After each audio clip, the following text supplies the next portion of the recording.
Hello and welcome to the Leaders in Supply Chain and Logistics podcast. I am your host, Radu Palamariu, Global Logistics and Supply Chain Practice Head for Morgan Phillips Executive Search. Specializing in global board level and executive search, my job is also to connect you with global experts, thought leaders, and executives in all things supply chain. And today I am delighted to have with us Dr. Yossi Sheffi, Professor of Engineering Systems at the Massachusetts Institute of Technology, where he serves as director of the MIT Center for Transportation and Logistics. Professor Sheffi is an expert in systems optimization, risk analysis, and supply chain management, which are the subjects he teaches and researches at MIT.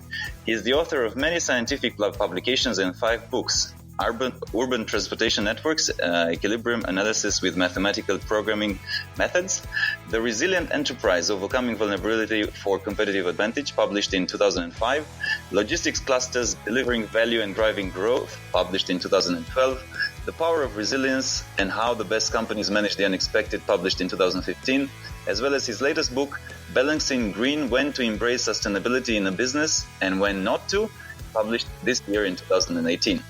Under his leadership, MIT Center of Transportation and Logistics launched many new educational, research, and industry and government outreach programs, leading to substantial growth. He founded the MITx MicroMasters in Supply Chain Management, and is also the founder and the director of MIT's Master of Supply Chain Management degree.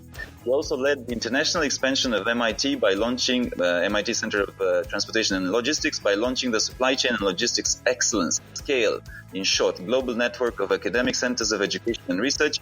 The network currently includes centers modeled after MIT, CTL in Zaragoza, Spain, Bogota in Colombia, Luxembourg, Ningbo in China, as well as Kuala Lumpur in Malaysia. Outside the university, Professor Sheffi has consulted with governments and leading manufacturing, retail, and transportation enterprises all over the world. And he's also an active entrepreneur and has founded and co-founded 5 successful companies. Professor Sheffi, it is our honor and a pleasure to have you with us today. Thank you for this introduction. Our pleasure. So let's dive in a little bit and talk first about your latest book, Balancing Green, When to Embrace Sustainability in a Business and When Not to.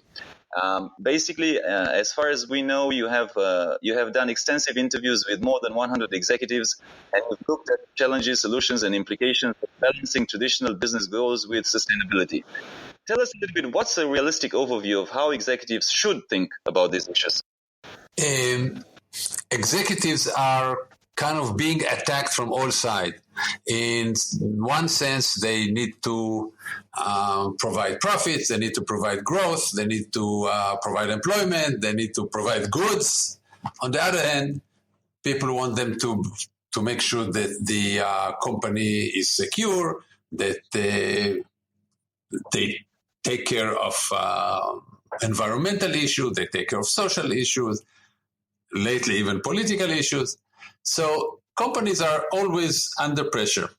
And one has to realize that or NGOs and other groups who are applying this pressure should realize that it's actually not up to companies to be environmental holder of the flags.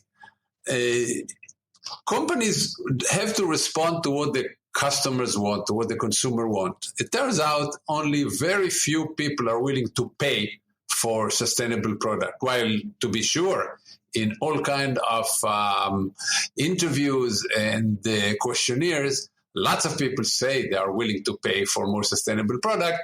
Turns out when you do actual experiments in supermarkets and other places, you find 5 to 10% people are willing to pay pay more, and even in this case, just a little more for sustainable product. So companies should not do, in some sense, too much, because until the market will change, they cannot do too much. And if the market change, of course, companies will respond. That's their reason for being. Yes. And then that's an excellent point, and thank you for that. And I think it's a central point of your writings, because for companies, sustainability is not a simple case of profits versus planet, but it's more of a subtle issue, right? Of people versus other people.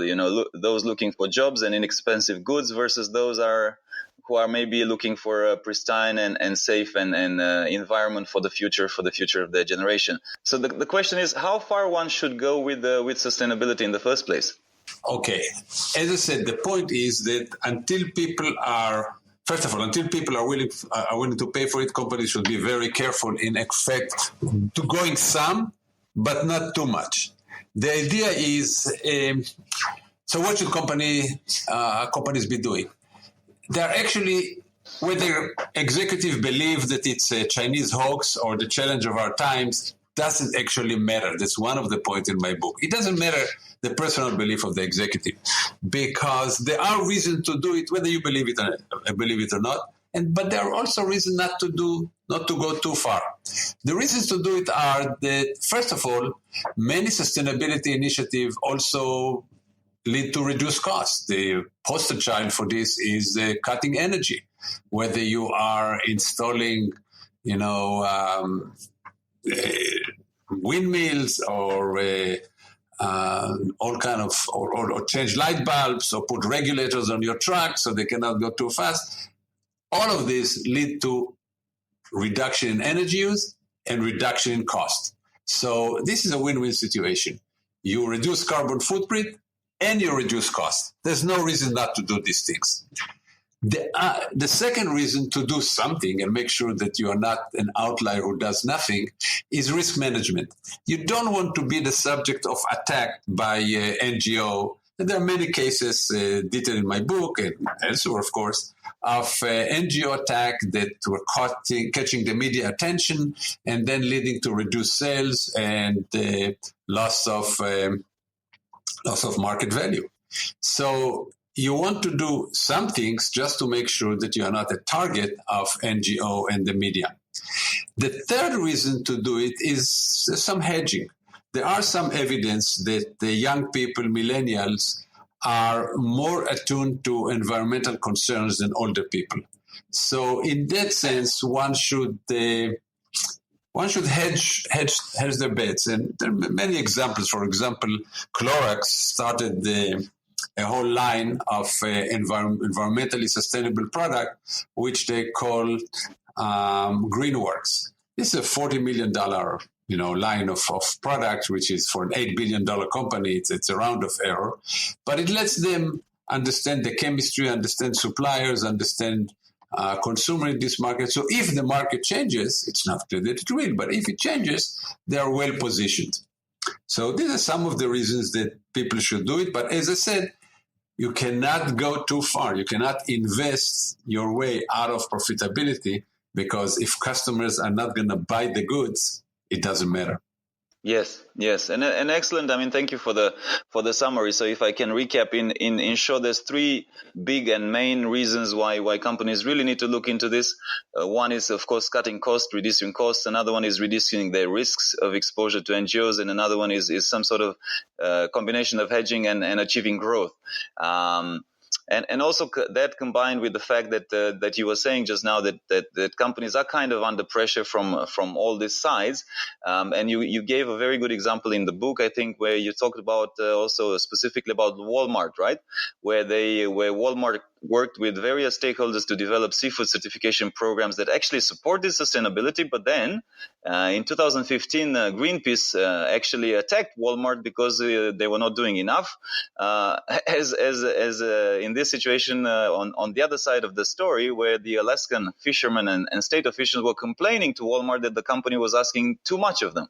So, I mean, I guess the question is, what's the best way to go around it, or to go about it? Well, sure. In this particular case, which is an example of, the no-win situation that companies are facing, in this particular example, Walmart reduced the standards, in fact, and they were responsive to the Alaskan fishermen. And the argument that they made at the time was that the fishermen are going to sell their fish. So the question is, are going to sell it through Walmart with some environmental restrictions, or sell it on the open market with no environmental restriction? So Walmart decided to discount or reduce their stringent requirements, just bowing to the fact that fish are going to be sold whether Walmart sells them or a competitor sells them. But in general, it means that companies should, as I say, should do something, but not too much, either because, in this case, the supply, but in most cases, it's because customers are not willing to pay for it. So should do some, but not too much. Yes, I mean it boils down, and I think we hear your message very loud and clear. It boils down to practicality, right? It's you can't be too far away from the market. You got to keep your feet on the ground and be realistic about it. And whilst everybody wants and of course cares about the environment, if ultimately your customer and your consumer is not going to be paying for it, you can't sustain the business for the long run. Let me add a point here and just follow up on your good summary. The issue is some people cast it as a moral issue. It's morally you have to do it. The minute it cuts in moral issue, the debate is over. And I've had many cases when they presented it and people very angrily told me that it's a moral issue and one has to do it. It's the right thing to do. At this point, the debate is over, and that's an example of losing the debate, because people who don't want to do it will stay in their opinion, and people who who care about environment will stay in their opinion, just like Democrats and Republicans in the U.S. not talking to each other and not finding any solution. You cannot cast it as a moral issue, because then if you say it's a moral issue, you mean that I'm immoral. Nobody is immoral here. Both sides are right. Both people who want jobs and being able to afford goods and people who want pristine environment, they are both right.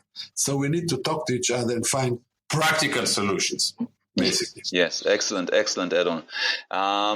And just to add to the point, because you mentioned it, that you're seeing more and more that younger people are more environmentally aware. They are more susceptible, I guess, to care and look at where are the goods coming from. Are they from a sustainable source?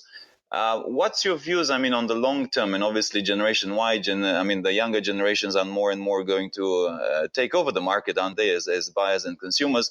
What's your views on the longer term, let's say 10, 20, 30 years from now? Okay. The joke among political scientists is that young people are Democrats and old people are Republicans, and it's the same people. As people grow, as people grow older, and as people get more means, as people get money, they become more concerned about money and less concerned about ideals. It's not clear if this will happen in this case too. What may happen is that we may have more storms and more flooding, and it will get into the consciousness of most people, and people will be willing to pay for it. People will cry for more regulation, whatever, and we will see some change in the market.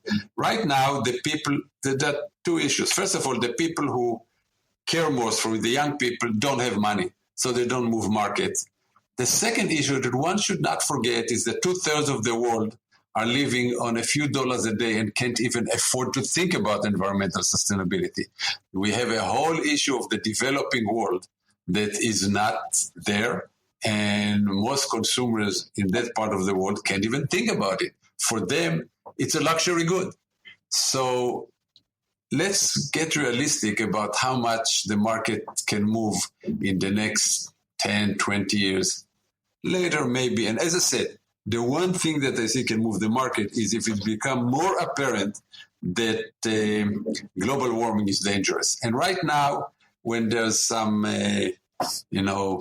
white bears on the Arctic, are not really making an impact yet. Yes. If there'll be an impact of we see places like Shanghai being flooded or New York, I think this will make more of an impact, and we may start seeing more of an awareness. But it will be a while. Yes, excellent. And hopefully it won't be too late, because sometimes some of these things do happen, and it's quite. And don't forget, in the meantime, a lot of people are working about technology, from carbon sequestration to all kind of other technologies that we may have a technological solution. Yes. So this is we should not forget it. And there are many things that have to do with supply chain, like 3D printing, that may lead to a lot less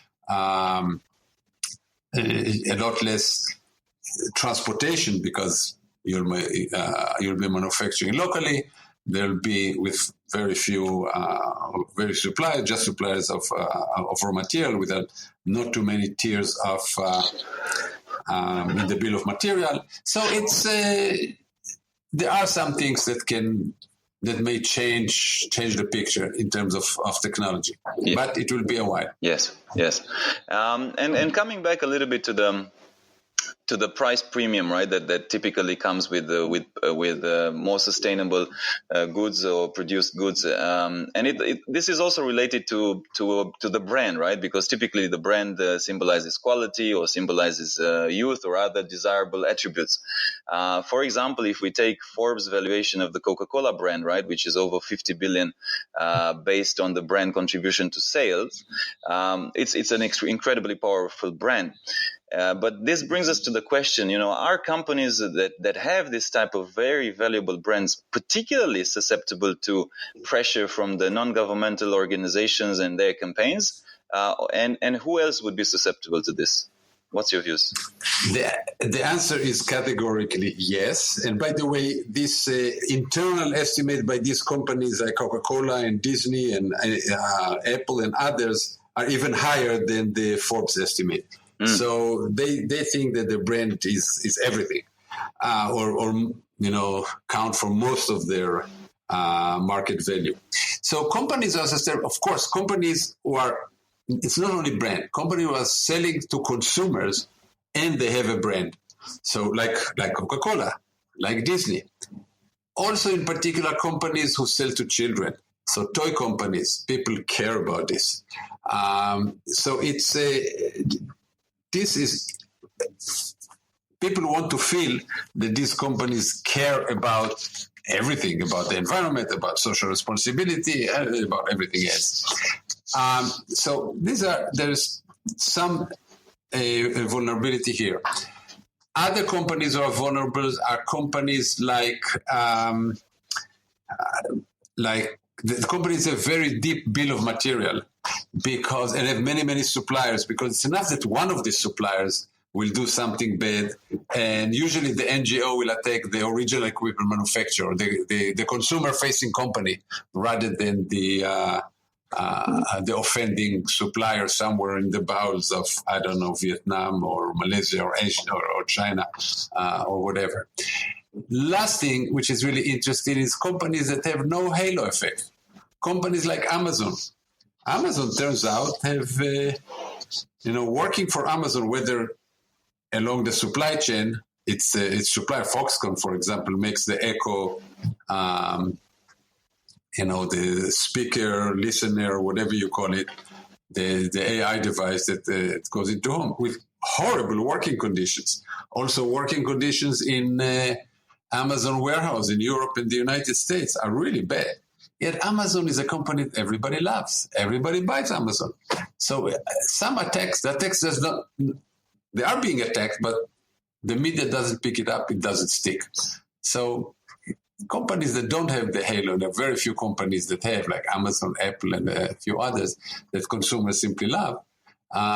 So if you are selling to consumers, if you're in an area if you're a company that not particularly loved, and if you have deep tier supply chain where some suppliers may be hiding at tier 3, 4, 5, and you don't even know about them, and once they do something bad, pollute the local river or use forced labor, you're being attacked. These are the companies that are at risk. Yes, yeah, excellent examples, and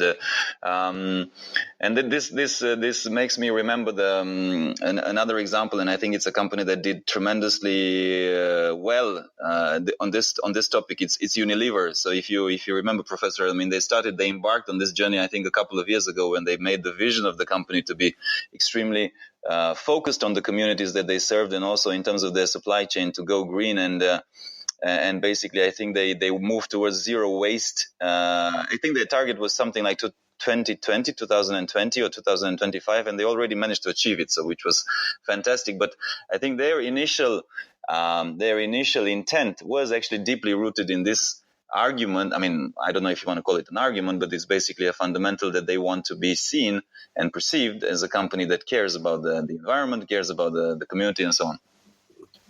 Yeah, and they do a lot. In fact, Paul Polman, it started when Paul Polman, the current CEO, took over several years back, 6-7 years ago. He really started it, and the company does some tremendous things. For example, with they're the biggest tea producer in the world, and they take a lot of care in terms of not only using sustainable growing procedures, they're also educating the tea growers, the plantation, how to do better. So both to get higher yields and do it in a more sustainable fashion. I should make one comment, however. About a year ago, 2 years ago, the Financial Times had an article that said that during Paul Polman tenure, the Unilever stock went up 40%. That's good until you realize that the stock of all the competing companies on the average went up 100%. And they say this maybe they put too much emphasis on sustainability. But by and large, Unilever, throughout the company, they really care about this, and they seem to be trying to do the right thing. Yes, yeah. And it's, by the way, in terms of big companies, they're really out there in front. Yes. And then shifting a little bit, and I know you argued the case, or there is a case in the book that sustainability is in fact a supply chain issue. So I have to ask. Oh, sure. I have to ask the question: Why do you argue that it is a supply chain issue? In fact. Okay. Let me give you a few examples. Coca-Cola, for example, said that they care about water use. Of course, that's their main environmental impact, and they claimed that they not only claimed, they were proudly making the case that they reduced the number of liters per liter of Coke from about 6.2 or 6.3 to about 3.5. Almost 50% reduction in the number of liters of water used to make a liter of Coke in their bottling plant. At the same time, they use over 220 liters of water growing the sugar cane that is used for the sugar in the Coke. So it's saying that they are reducing by 3 liters, it's nothing. Apple talks all the time. Companies like Apple or Microsoft or Cisco that don't make any product, it's very easy for them to be, not to have a large carbon footprint. But you have to include the carbon footprint and the processes and their suppliers at Foxconn, at Flex, whoever makes their product, because otherwise they are responsible for it. If Apple sells iPhone, and the entire supply chain that makes the part, gets the stuff, the commodities from the ground, is part of it. Because what you have to look at is, let's say if there will be no iPhone, then you will not have this entire supply chain. So it's really a supply chain issue. By the way, for many companies, over 2/3 of their carbon footprint is in their supply chain. For some companies, most of the carbon footprint is in the use phase, when the customers get it. For example, when you talk about detergents, whether it's Procter & Gamble or Unilever, most of the carbon footprint are heating the hot water for the laundry. And this may be 70% of the carbon footprint is just heating the hot water. So you have to think about the entire supply chain, from the mine, all the stages of supply, to the OEM who makes it, to the distribution, to the customer who is using it. And by the way, companies are trying to do something about it. For example, I managed the example of detergents. Some detergent manufacturers are having cold wash detergents that you can wash in somewhat colder water, not really cold, but lukewarm water. And they try to push it. Consumers are not buying it, unfortunately. It's a tiny part of the market, which is another example why it is so hard, because consumers say they care, but they're not willing to either pay more or adjust the processes to be more sustainable. Yes. Oh, excellent examples, and I think it's crucial, and a lot of times it's It's just a reality that we get lost in the details. But indeed, I mean, supply chains are the moving force, right? And we gotta look at the overall ecosystem, not just the piece that we see in front of us. So that's a good point that you highlighted. And I know that you talk a lot, and I think you've spoken about them in the book. They're kind of a flagship, really, a brand that is doing good, doing sustainable. Patagonia, right? The American clothing company that is selling outdoor clothing and really markets its clothing as very sustainably sourced, sustainably produced, and everything is sustainable. Of course, the price is a different price point than other clothing materials. So they sell to people that care about the environment, who care about the environment, and the company is really committed to sustainability through the supply chain. So tell us maybe a little bit, share with our audience a little bit more about them, because you know them really well, and I think a lot of people will want to hear more about it. So Patagonia is one of a set of several companies that I highlight in my book. They're really committed to sustainability, well beyond big companies like Unilever. Just as one example, the director of sustainability in Patagonia has the right, and she's using this right, to veto companies that they think are not sustainable. So, for example, the quarter that I was dealing with them, but 2.5 years ago, there were 18 new suppliers that are being qualified. So they're first qualified for capacity, for price, for quality. Wow. After they were qualified for all of those and they were viable suppliers, they were audited by the sustainability people of Patagonia. Out of those, 10 were passed, they were fine. 6 got conditional pass, which means they'll be employed, but they got certain time, usually 90 days or 180 days, depending on what kind of violation or what kind of thing Patagonia didn't like in their practices. They had time to fix it.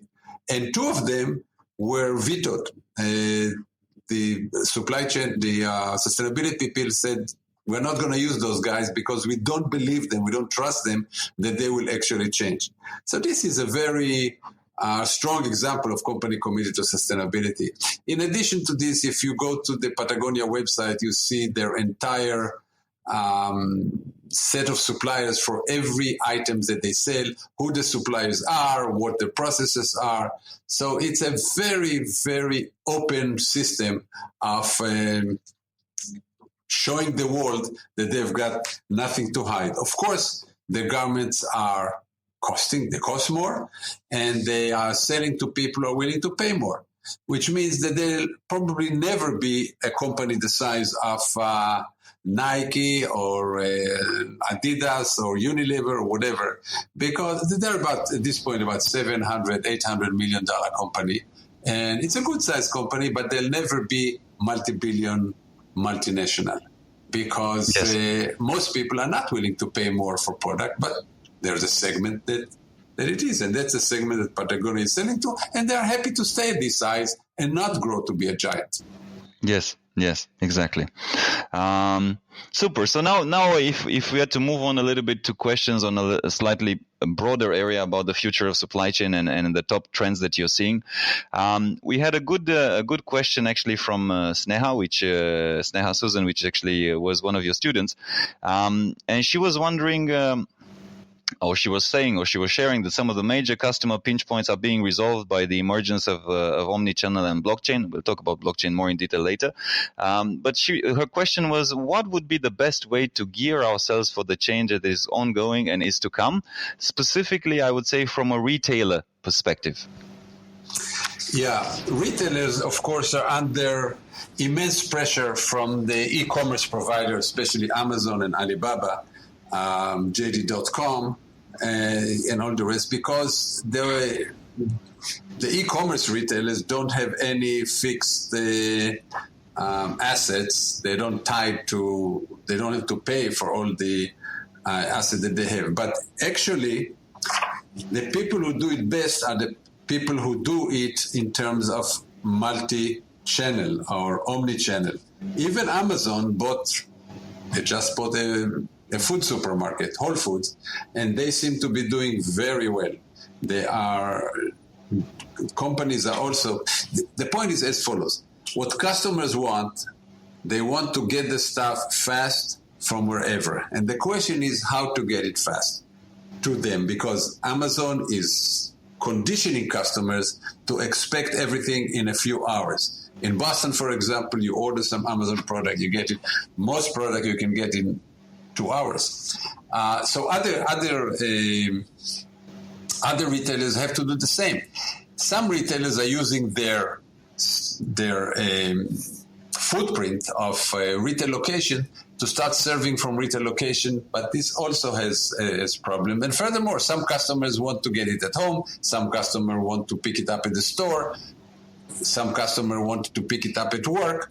All of this is a huge challenge to retailers, especially since some of these e-commerce companies are changing so fast, are moving so quickly, and they are very, very innovative, coming up with new products and new services all the time, and just increasing the pressure. So when the question is, what's the best way, or the issues are that it's not easy to change quickly for companies, and some of the retail companies have been doing things for a long time. The only company that seems to be fighting back very strongly is Amazon. They bought Jet.com, which is an online provider. They have their own Walmart.com, so they have a strong online presence. But still, Amazon is just such a nimble operator, moves so much faster that we'll see. It's between those is battle of the giants, and some other retail providers are trying to survive. The way to survive is being innovative. For example, Warby Parker that sells eyeglasses. They have stores, but the stores are just showcases. It's just you go there, you test. They give you an eye test. You get your you bring your prescription. You get your the glasses that you like. You don't buy it at the store. It's 2 days later. It is sent to you from a warehouse. So it is just to something to choose from. That's all. Yes. So people are trying all kind of models, but Alibaba, JD.com, and Amazon in particular are the most innovative companies out there, and the pressure keeps going. For example, Amazon with the Echo and with the simple ordering and all that. It's companies are having tough time catching with them.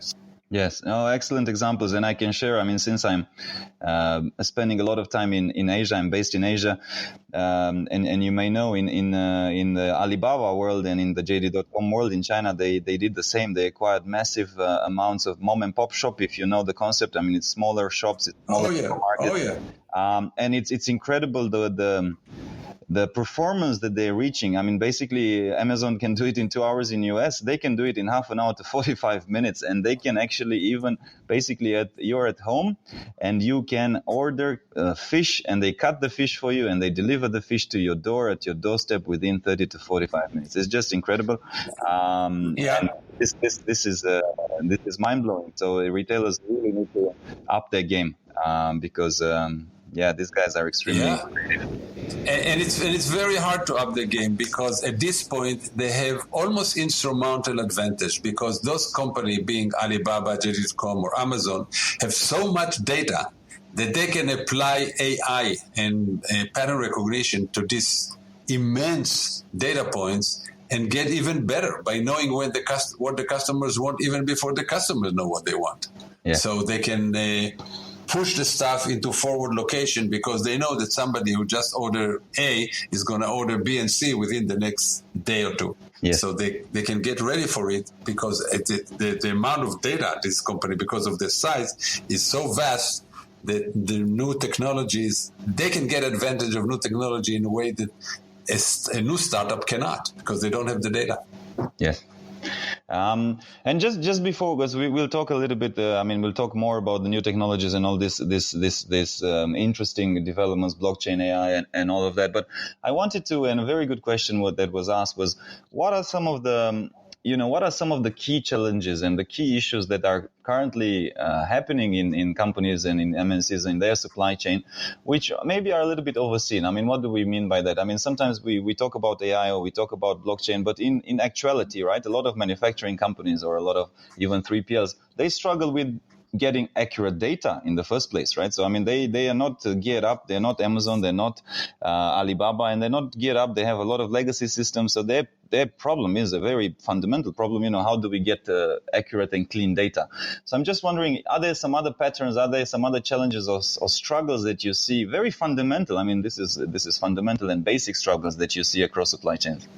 Yeah, of course, you're absolutely right.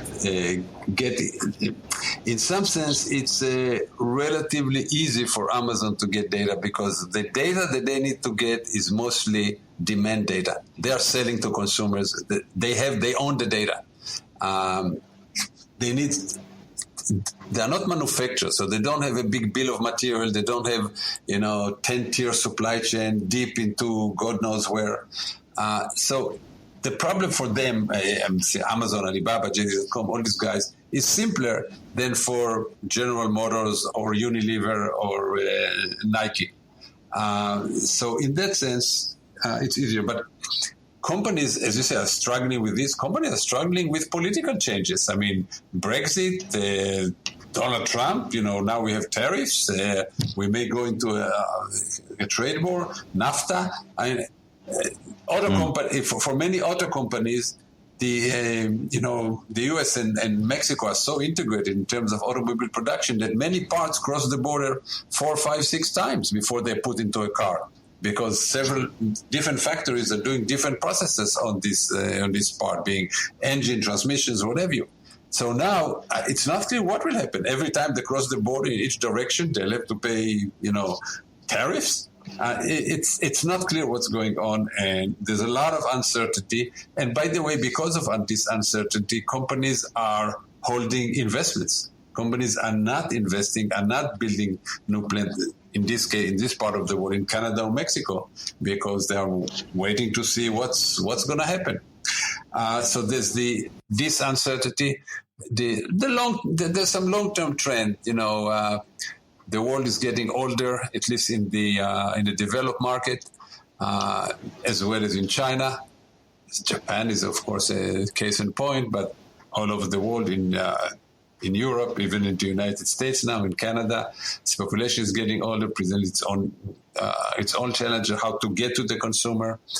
We talked about global warming. That's a long-term trend.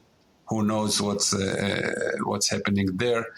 In many parts of the world, infrastructure is deteriorating, and there's no money to fix it, including the United States. Yes. So all these are challenges that companies have to deal with. And the main worry is that technology is moving now at a breakneck speed. We are going to have autonomous car and 3D printing and blockchain and lots of stuff, Internet of Things. How to use all this and how to make sure that a company doesn't fall behind. And you made an excellent point that for many companies, just getting accurate data is still an issue. Even today, we're talking about Internet of Things, but just getting data about what's going on is still an issue. And people also forget that in many parts of the world, going through customs is still a paper-based process with lots of copies that go to every person, and duplicative process, very inefficient. So hope spring eternal, but companies, while they're worrying about the, logistics 4.0 or industry 4.0, they have to worry about the blocking and tackling. Yes, much more basic and fundamental questions. And also, I think a word that is being thrown around, and I mean, everybody's talking about it across industries and of course in supply chain, is supply chain digitization, right? So this is the key topic, right, for many organizations.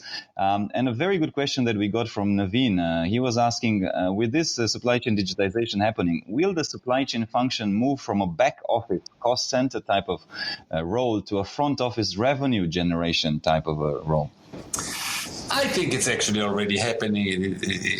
It happened. I've been in this business for longer than I care to remember. But it used to be that, first of all, there was separate function, transportation, warehousing, distribution, procurement. In many companies, these are all come under supply chain management, including manufacturing. And in many companies, the chief supply chain, even the title of chief supply chain officer is something that's, became common, at least in the United States and Europe, in the last 5 to 10 years. But I think the change was made by companies like Walmart. The success of Walmart, if you think about what Walmart does, Walmart is actually a logistics company. They don't make anything. They just buy it better, move it better, store it better, distribute it better. So at the lowest cost.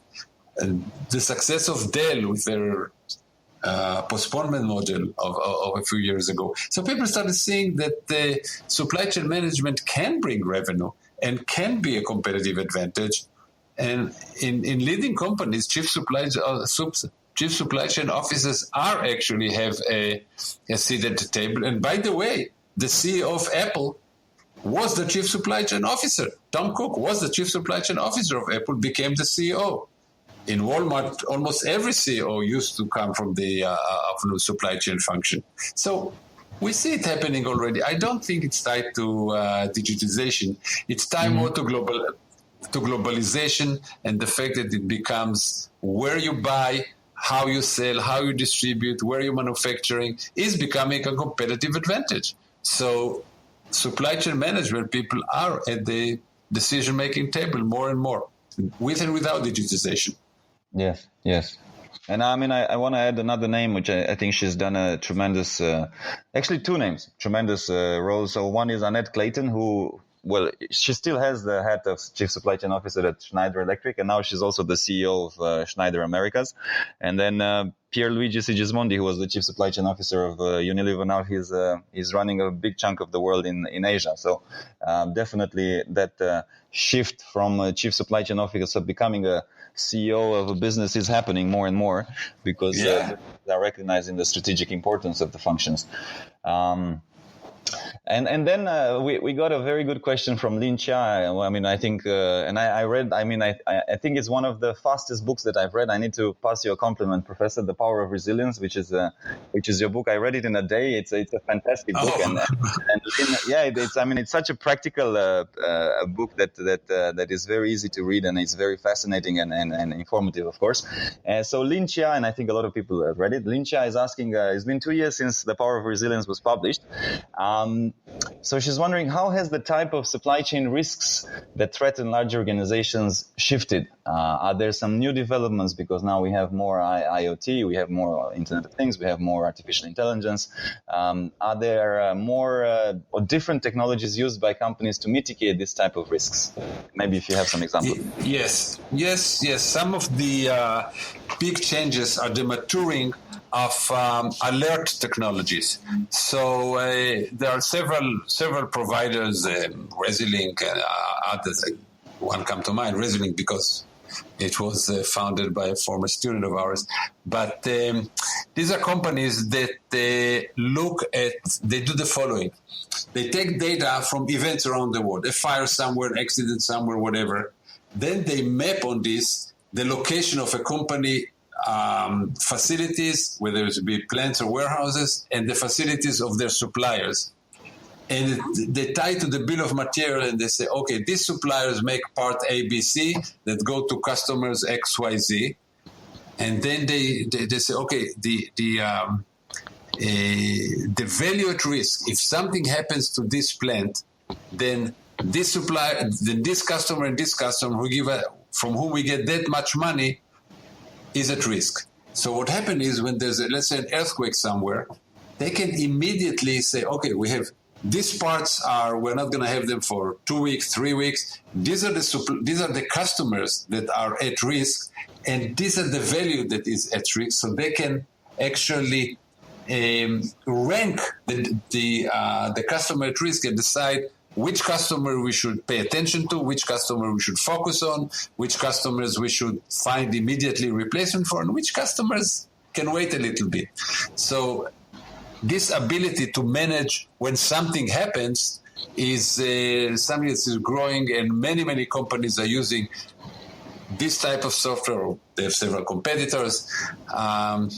So this is some big advancement in the last few years. I talk about in the Power of Resilience. I just mentioned it at that time when that book came out. These were relatively new and just emerging technology. They are now becoming really mature and being used all over the place. In addition to this, companies are becoming more aware of risks. So, for example, we talked before about sustainability. More and more companies are partnering with NGO in order to educate each other. So, for example, Walmart partnered with the Environmental Defense Fund, and the EDF has 6 people in Bentonville, in Florida, just to make them understand that they cannot change on a dime. So, for example, the EDF people now understand that Walmart can change suppliers only during contract time. So don't bug them during the midlife of a contract. They can't do anything about it. But 2-3 months before a contract is up, you may want to talk to them. You may want you may want them to understand that there may be some alternative suppliers, whatever. So companies are getting more and more tight, and they try using NGOs like they used to have, like they deal with the media. Most big companies have a PR and media people who used to deal with the media, worry about what the company looks like in the media. Many companies have just as big department dealing with NGOs. So this is in terms of sustainability and in general corporate social responsibility risk. Then, of course, companies are lobbying governments in order to avoid political risks. So right now in the United States, as you know, the Trump administration is all up in the air about what will happen with NAFTA. So companies are trying to work with the government to make sure that that U.S. doesn't get out of NAFTA, or if it does get out of NAFTA, that there's some replacement agreement.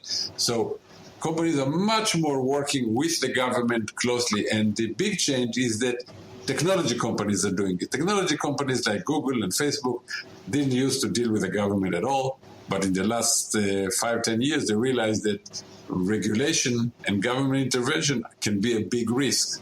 So these are some of the examples of companies are getting more attuned with possible risks. Yes. Thank you for that. And there is a question coming back to resiliences, and it's a very big picture question. It's from Roxanne, and actually Roxanne is leading a major supply chain organization here in Asia Pacific, and she was wondering, how do you actually evaluate how much resilience you need in an organization? And it's a very big question, but I guess it's more a matter of.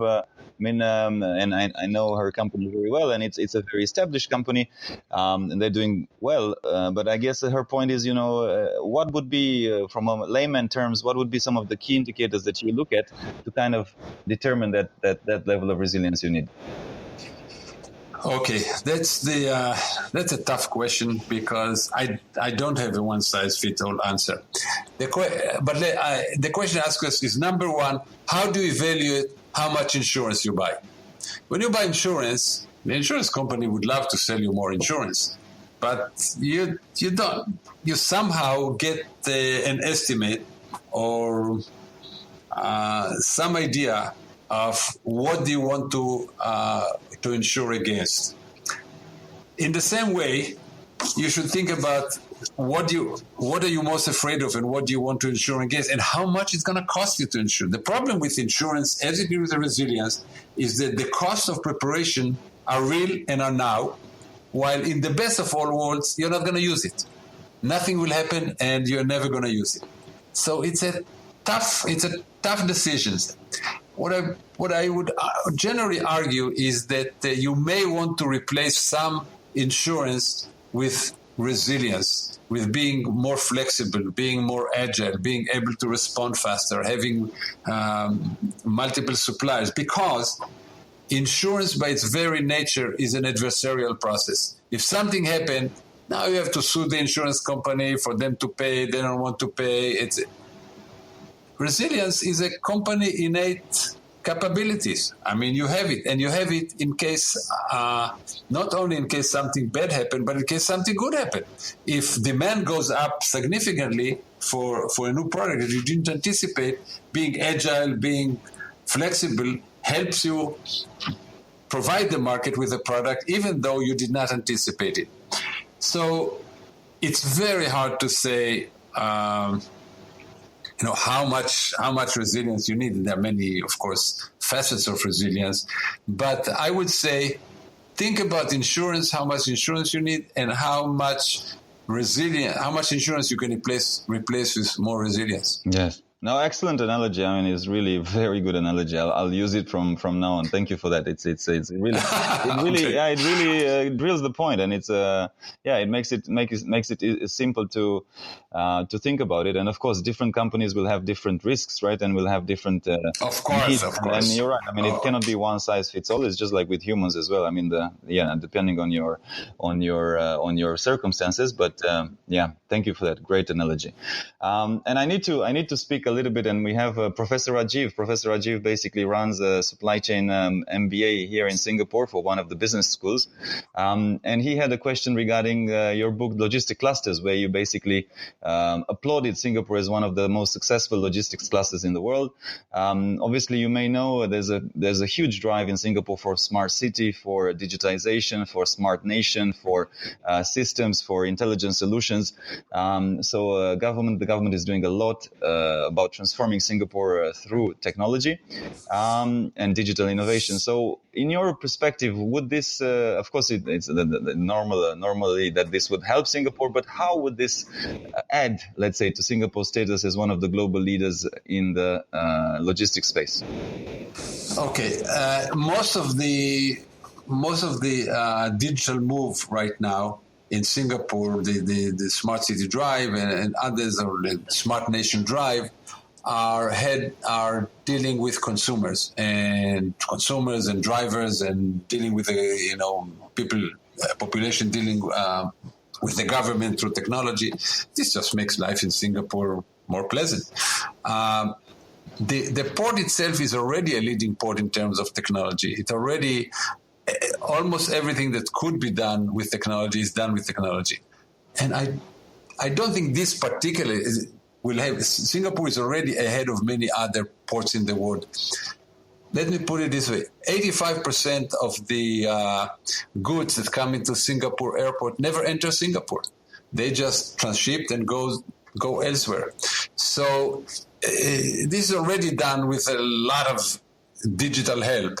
So I'm not sure that making the Smart Nation Drive or the Smart City Drive are going to make a big difference there.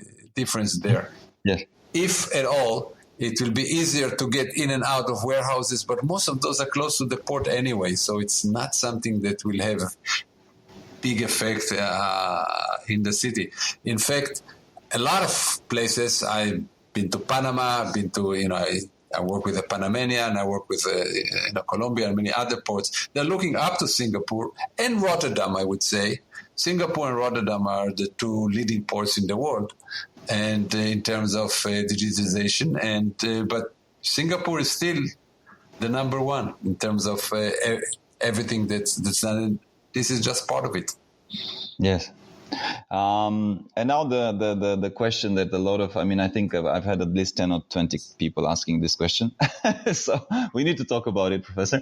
What's the impact of blockchain on supply chain and transportation? I think it's on everybody's lips. Everybody talks about it. Probably there's two terms, right? There's blockchain and there's artificial intelligence that come up again and again and again. Okay. These are two different things. So let's first of all talk about blockchain. We at CTL actually, come as a surprise, we don't think there'll be the impact that people are talking about. People are talking about it will change everything. We just don't see it at this point. The technology will have to be much better before it can be used everywhere. The problem is each follow. You can use it in terms, a company can use it. And by the way, whatever blockchain does, which is distributed databases, making sure that transaction or records cannot be changed. If you change, you have to create another record that shows the change, so you have clear path to audit everything. Okay, and it's hard to change, by the way, because all the participants in the network have to agree to something in order to make sure that it's a valid transaction. Let me, in order to give you to show you why we think it's still far, aside from one company, for example, I know some school, MIT now, I don't know if it's more just to do it, puts our transcript on a blockchain, and we give the key to every student so they can do it. But think about it. We can also just give them a password to some database at MIT, and they can show everybody their grade. We do it in blockchain because it's kind of cool. But we don't see, and this is easy to do. When people talk about the real promise of blockchain, they talk about being able to move throughout the supply chain, which is really a supply network of many, many suppliers of many industries, to move a transaction and being able to trust it. So first of all, we need to create industry standards. And creating industry standards is a thankless long-term task that may or may not work. But in order to show you why we're not totally excited about it, think about, American Express or Visa or MasterCard. You don't have to, when I buy something from Alibaba or somebody who sells something on Alibaba or anybody on the internet, I buy from somebody that I don't know, I don't have to trust, nothing. I don't have to deal with them. Why? Because MasterCard is in the middle. MasterCard deal with the banks, MasterCard deal with me, MasterCard deal with the merchant. And what MasterCard provide me is the fact that if something goes wrong, I don't have to ask for my money back from the merchant to find who he is and all this. MasterCard will do it for me. MasterCard, American Express, Visa, they'll do it for me. They'll go and talk to the merchants. Now I'm thinking about, okay, let's replace this, as people are talking about, with, let's take the intermediary out of this and replace it with a machine, basically. That, yes, it will record a transaction, but the problem is that what do we do if there's if the digital transaction and the physical item are not the same? Somebody said, I'll send you 3 items A, and they send you 2B and 1C. What do you do? Who are you calling now? You cannot call MasterCard. There's no MasterCard. You call a computer. What do you do? So in some sense, it's the opposite of what people think. You need more trust rather than less trust. So it's not as simple as people think. There are cases, simple cases, when you can go, let me give you a case that it could be used. If governments will decide, if the Port of Singapore will decide that they can put the bill of lading on, somebody puts the bill of lading on a blockchain, and it flows to the port and it comes out, and they can trust it. But the question is, the guy who started the process, the guy did the pig farm in China, who put 2 pigs instead of 3 and recorded 3, and nobody knew about it, and now it goes to the system as 3, and only when it gets to Singapore and they open the container, they see that it's only 2. What do they do now? Okay, it's all of these are questions that are not solved yet, and people can, between 2 parties, it's not a problem. But this process is at this point slow. The distributed process that every computer has to, if there's a network, even if everybody agreed, every computer has to update itself in a replication process or other process. So it's time consuming. It takes a lot of computer resources. We are not sold about it. For supply chain, at least, we see clearly why cryptocurrency works, kind of. But in terms of supply chain, I think we're pretty far from, as they said, change everything. To us, it looks more like if people are old enough or not old enough to recall the RFID movement. Yes. When everybody was talking about RFID, it's going to change everything. The world is going to change. Supply chain are going to be better. Even companies like big companies signed up on this, Walmart and Procter & Gamble and many others. And then we found out, it has some niche uses, but it's not used all over the place. It has some niche uses in some cases, but that's about it. We think that blockchain is in the same category. It will have some niche uses. Two companies, when you have diamonds or very expensive product distributed by De Beer, who's the biggest in the market. They can use it in order to tie everything goes to one place. So when De Beer ties the digital record to the actual item, they're responsible for it, and from that point they move together. But in many other cases, there's no single point that does all this. You need standards, and everybody has to trust. So we're not sure. No. Sorry for not being the rah-rah enthusiast, but that's how we feel, at least here, about it. No, and look, it's very interesting perspective, and thank you for sharing your open thoughts. Because I'm personally, I go to a lot of conferences, and if you open the media, if you open the LinkedIn, if you open Facebook, sometimes even Facebook, there's so much talks, and almost every article has blockchain this, blockchain that. But you do raise a very interesting and a valid point that yes, probably it will have an impact, but we are far away, or relatively far away from it.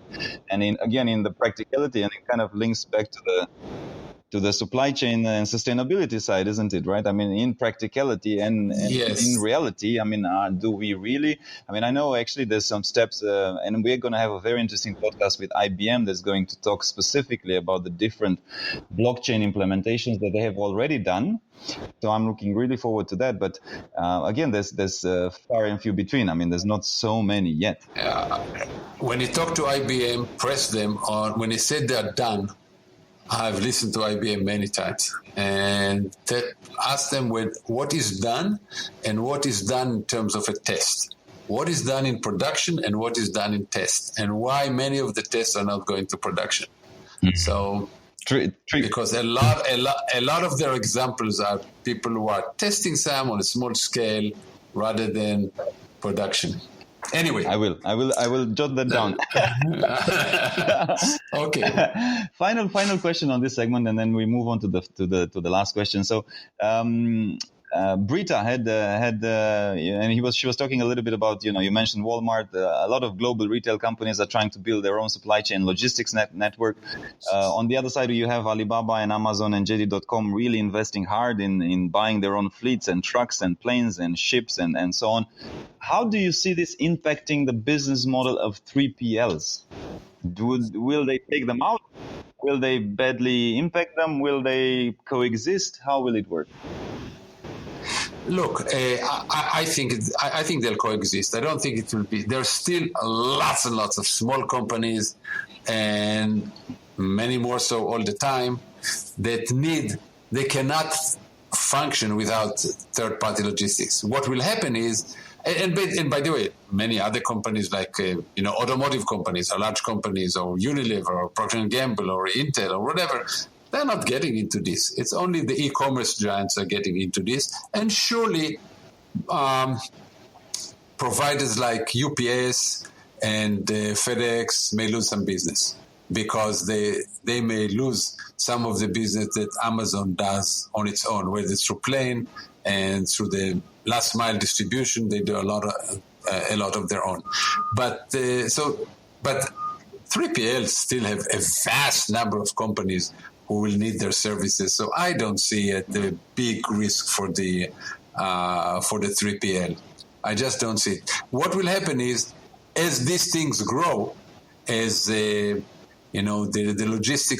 logistics ability of Alibaba or JD or Amazon grow, they may start offering it to other companies and may start competing with the 3PL. So this is just another competitor in the marketplace. I don't see why they'll be particularly better than UPS or FedEx. Maybe they will be, but the technology of trucking and warehousing is there. more and more people are using robotics in warehouses. Not only these guys, there are companies who provide this now. So there'll be some competitors, but there are always competition. So I don't see it as a fundamental shift. Yes. I think that's reassuring for a lot of the 3PL audience that is listening to us. Thank you for that, because there's a lot of gloom and doom type of scenario. No. Just another competitor. Hey, just beat them. Don't worry about it. Yeah. Excellent. So moving on to the segment, I mean, we do executive search. We place and recruit people for top multinationals, and we talk a lot about chief supply chain officers. What do they need to have? What type of skill sets? What type of mindset do they need to have? We live in the age of digitalization, machine learning, AI, robotics. In your views, what's some of the key attributes that you see future and now chief supply chain officer needing to have in order to be successful? Okay, it's not much different than before, but in the following, they have to be, first of all, good managers, good people, understand people, understand how to motivate people, understand what you might call standard excellent managers. They need to understand the new technology. They don't need to, I don't think people should be computer scientists in order to run, a 3PL or something. They should just understand what can offer. This can be done.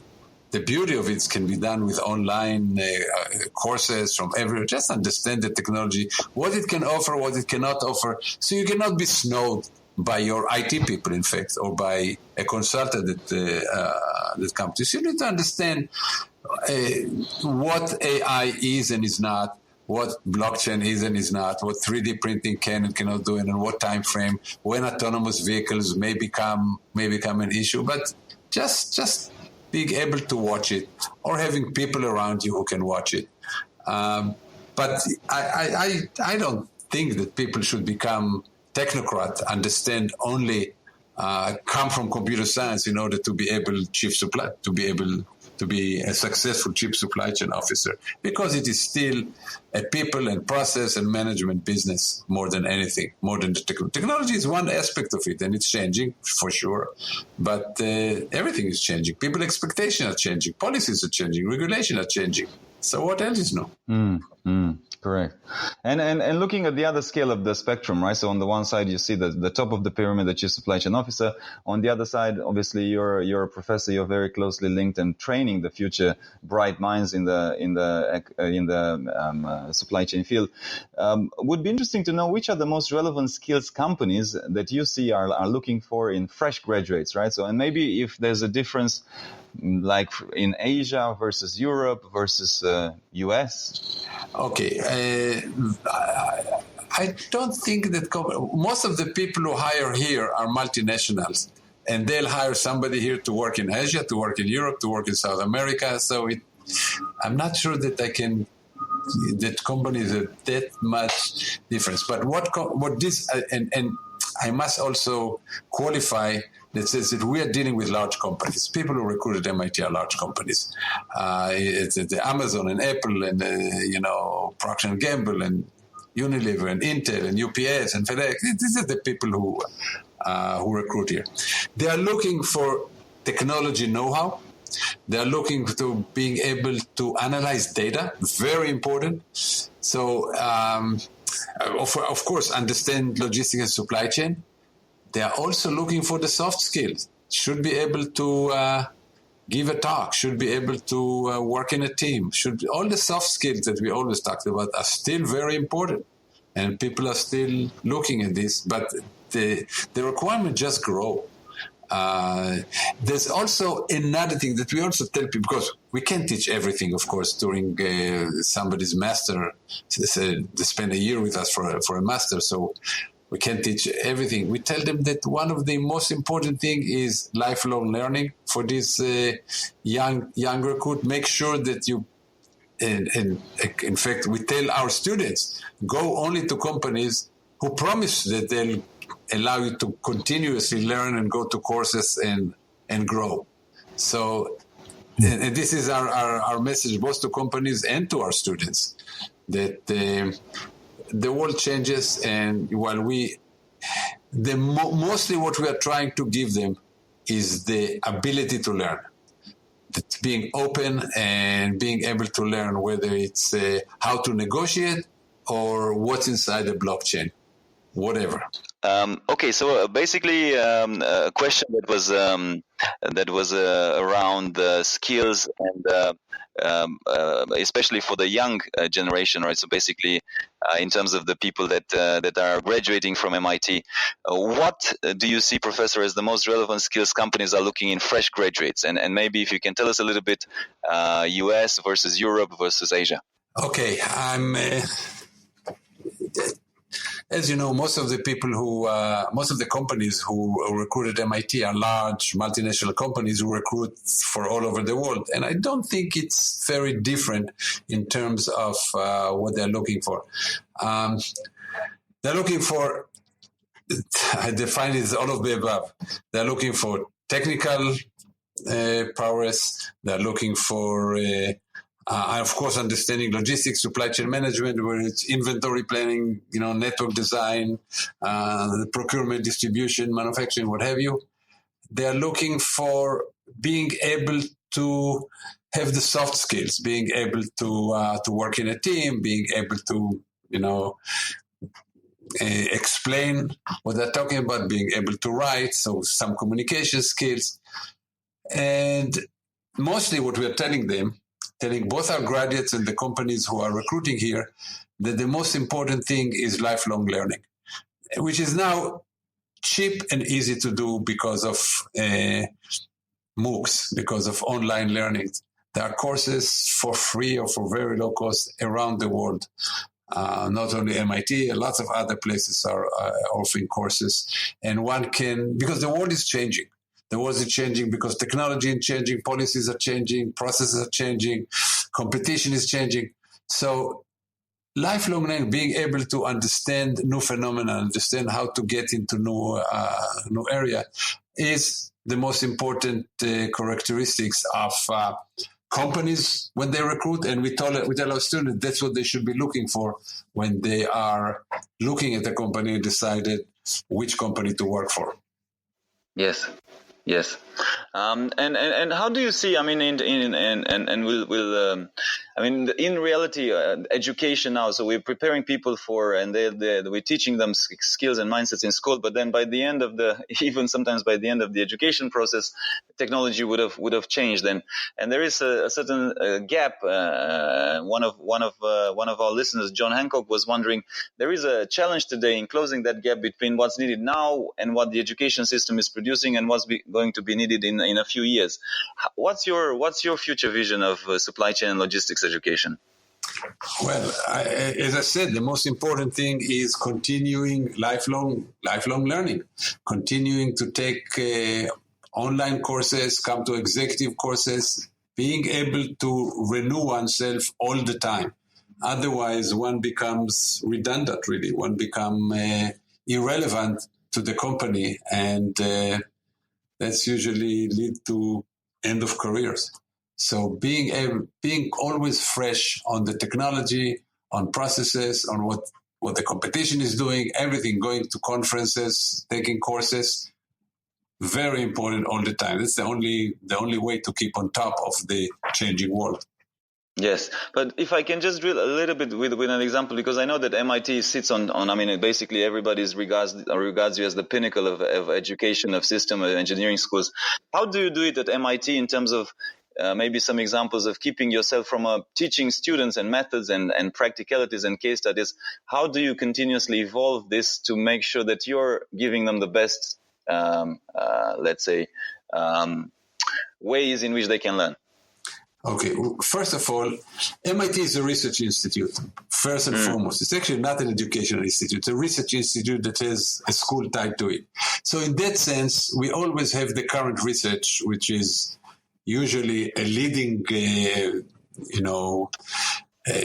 ideas, and very much flows back to the classroom. Another thing that we have is at CTL, the Center for Transportation Logistics, and other parts of MIT, but in our case, we have 55 companies who are partners with us. We do a lot of activities with them. Our students are supposed to do the thesis with them when they work on their master thesis, so it's always real problems. It keeps people grounded in what's really happening in industry, and at the same time, they understand what's happening in the research world, which is, let's say, 3, 5 years, 10, sometimes 10 years ahead, what may be coming. So this combination gives them an idea of what's actually happening on the ground and what may be happening a few years down the road. Yes, super. Final question, and just going back to the massive open online course, or MOOC, as we call them. And also, I need to share this because the question was from Yasser, and he was actually saying that will universities and will even MIT go completely digital, or will it coexist with on-campus education? Will all this open online courses, you think they will take over completely, or will it be kind of a hybrid model? Where do you see the future going?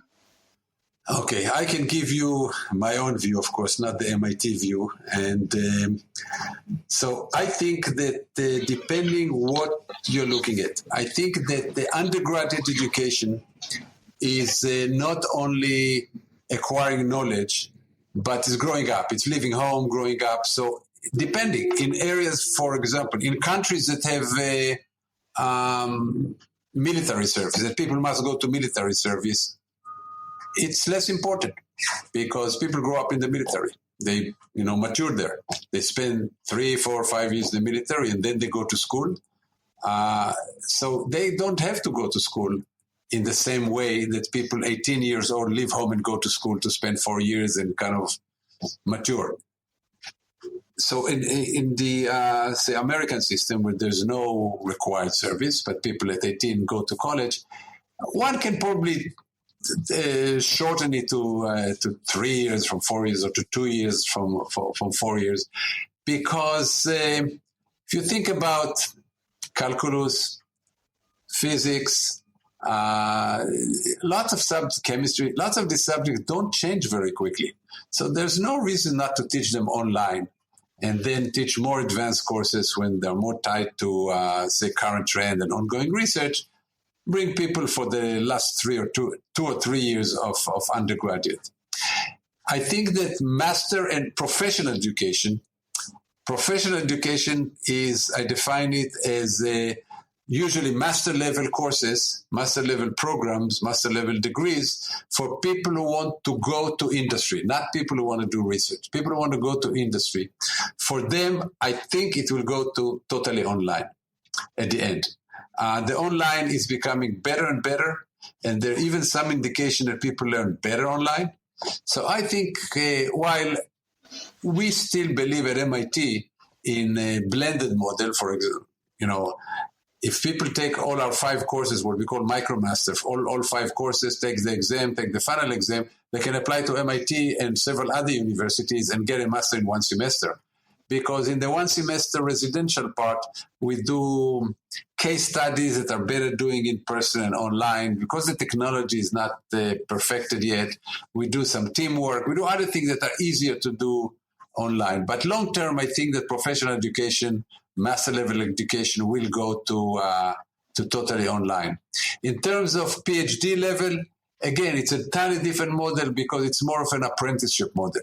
You have 1, 2, 3 students as a professor who work with you, and it takes 3 to 5 years to work.